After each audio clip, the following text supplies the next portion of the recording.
Welcome to the channel. I'm Ksi V, and we're going to talk today about Misfits 07, specifically KSI versus Fournier. But in general, my channel is going to be about combat sports. It'll be about UFC, combat in film, combat in games, Mortal Kombat, all the combat that we can possibly talk about, we're going to talk about on this channel. But KSI versus Fournier. We're going to talk about the good, the bad, and of course the controversial outcome of that fight that everybody is talking about. So, KSI. Start with the bad. He sucks! He's the worst fighter ever. He's trash. He's garbage. I hate him. I can never see anything that he does is good because he just sucks. I'm kidding. Obviously, he's coming to be an unorthodox fighter. He wants to be unpredictable, weird, and he wants you to sit there, to guess, and to think, oh, where is he coming? What is he doing? And then with all this thinking that you're doing, bam, he hits you with a right hand. Bam, he hits you with an overhand. Bam, he hits you with a jab. You know what I mean? That's clearly his style. That's what he wants to do. Cool. Unorthodox fighter. Let's talk about the bad about that. The bad, I would say, is what he does after his offense is very important. You know what I mean? You stop, right? There's some point where you get your offense off, you do your thing, and then you stop. That can be very, very crucial in a fight. And we actually saw that in the actual card itself. DK Money versus Virus. And it's funny because it played out, and not because either one was very unorthodox, but just that sequence of coming off offense and then stopping, but not being defensive when you should be after your offense, because you should expect retaliation, right? In the Virus versus the DK Money fight, you see DK doing a lot of offense and then kind of freezing for a second a little bit, right, just for like a millisecond right after the offense is done, and then Virus picking up by responding with offense of his own. He does this twice, and then the second time he ends the fight completely because DK lands some good shots, stops, and then Virus lands some good shots, pressures him against the ring, and then boom, knocks him out. Right? Brutal. So in the same hand, with KSI, I think that you should do the weird offensive things and all that stuff, but you should be mindful that your opponent can hit you back after you do it. So I think with a little bit of tightening on that, I think that would benefit him very greatly, especially going into the fight with Tommy Fury that's coming up. So another negative, I would say the wildness of the shots that KSI does, the looping shots, and it's funny because there are moments in this fight where he's very accurate. Obviously, the punch that lands before the elbow, very accurate. The jabs were accurate. The right crosses were accurate. A lot of the things that he was doing were very clean until a couple of things. For instance, like I said, the looping shots. If you throw crazy, you know what I mean. Your punches are unpredictable. Which obviously he wanted to go for like an uppercut, right hook kind of thing. In the clinch with Fournier, it ended up being an elbow because you're not controlled enough to actually hit him with a precise right hand in that awkward clinch. So you paid for that. But also, just in general, you throw wild shots, they tend to leave you more open than regular shots. You throw wild shots, you can hurt your opponent, you can hit them in the back of the head if they turn wrong or anything like that. And also, you keep doing that, you can get a point taken away. There's a lot of negatives from doing that. I think he should tighten that up, and I think he will benefit very greatly. Those two things alone, you tighten those things up, and yeah, I think he'll be just fine. I think he'll stand a good chance actually against someone like Tommy if those things are handled the way that they should be. So, that being said, let's go on to the positives. The positives, this unorthodox, weird style. He executed it very well for the time that he was fighting. The jabs from hands down coming from nowhere, the right hands from nowhere, the overhands from nowhere, the distancing that he was doing. Very, very good. Good IQ as far as the distancing. Good IQ even in some instances. There's a point in the fight where KSI leans, throws a body shot. Leans, throws a body shot. But at one point, Fournier catches onto it. He sees him leaning for it again, pops him with a jab of his own.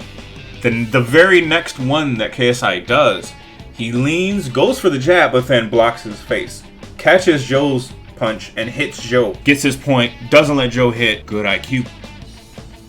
Very good, actually. And he did that mid-fight. he didn't have to go back in the corner and kind of talk about it. He did that mid-fight. He kind of adjusted on his own. Shows that he's thinking in the fight and he's aware, which is a good thing to have. The offense is, like I said, for most of the things that he was doing, very good. He was accurate for, I would say, most of the fight than he was not. Now, let's go into Joe Fournier. Negatives, right? I'll start with this.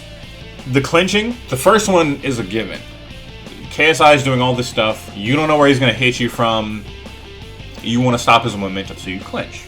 Except the way you clinch, though, there's a difference between clinching like this because your opponent's right in front of you, and clinching like this. You don't have to be a scientist, a boxing expert to see what is wrong with this and clinching like this. But he does it the first time because it's an awkward angle. KSI is moving all over the place. He's and then back, and then he's here, and then he's you know what I mean. So it makes it awkward for Joe to clinch. When Joe clinches, he's overextended, and also his head's kind of down. Happens the first time, doesn't work. To me, the language being spoken in that instance is that KSI does not want to clinch you. Clearly.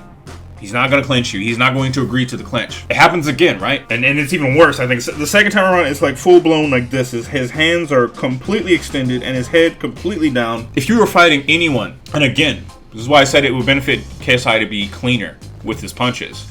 All KSI had to do was uppercut. Boom!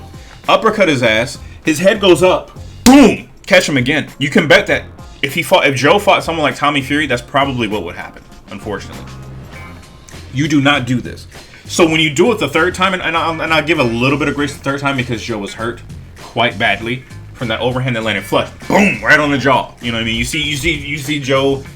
You see his feet like dangle and all that. But I think Joe would have done better to keep in mind after the second time that you try to clinch and it does not work that this is not an opponent who wants to clinch. Therefore, you have to find something around that. Around the clinch. You're not going to probably be able to clinch this dude. But again, I'll give him, like I said, you're in survival mode, you're hurt. Most fighters do clinch when they're hurt, but it really doesn't work against a guy who does not want to clinch. So it is what it is. But that clinch was really bad.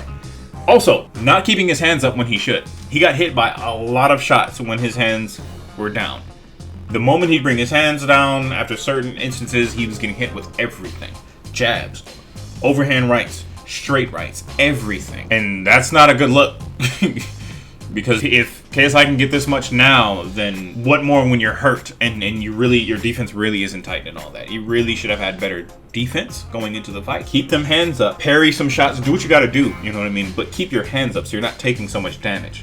And you're not giving KSI complete flush points through this entire time. And also, I think you should have jabbed more. I think you should have did more. He had some success when he threw a little bit more. Some jabs were okay, some didn't make it, but I think he should have still just did more overall. There are points where he would pressure KSI back, kind of like how I mentioned with the DK and Virus thing. There's one where he tries to get KSI when KSI does some weird thing and then he like leans down and he throws like 3 shots and none of them hit because fortunately for KSI, even though it's still a little wonky the way he did it, he still expected shots to come afterwards, after what he did.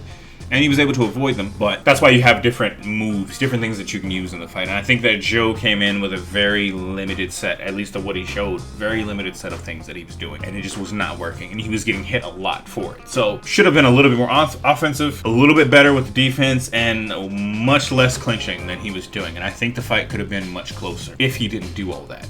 So, positives. There were moments where he was getting some jabs in, getting some good moves in, and then there's another point where KSI does something, does a bunch of moves, and then Joe responds and hits KSI with a flush right hook. It doesn't really wobble or do anything to KSI from what we saw, but, you know, at least he did something, you know what I mean? At least you're throwing more. Give your opponent more to think about. Otherwise, you don't give them any reason to stop. They're not going to stop, right? So, it's just common sense. That led to what happened. And then again, of course, the controversial ending, the awkward clinch, KSI's wildness, combine those two, and boom, you got this lovely elbow that KSI landed, unfortunately, against Joe. Yeah, it sucks.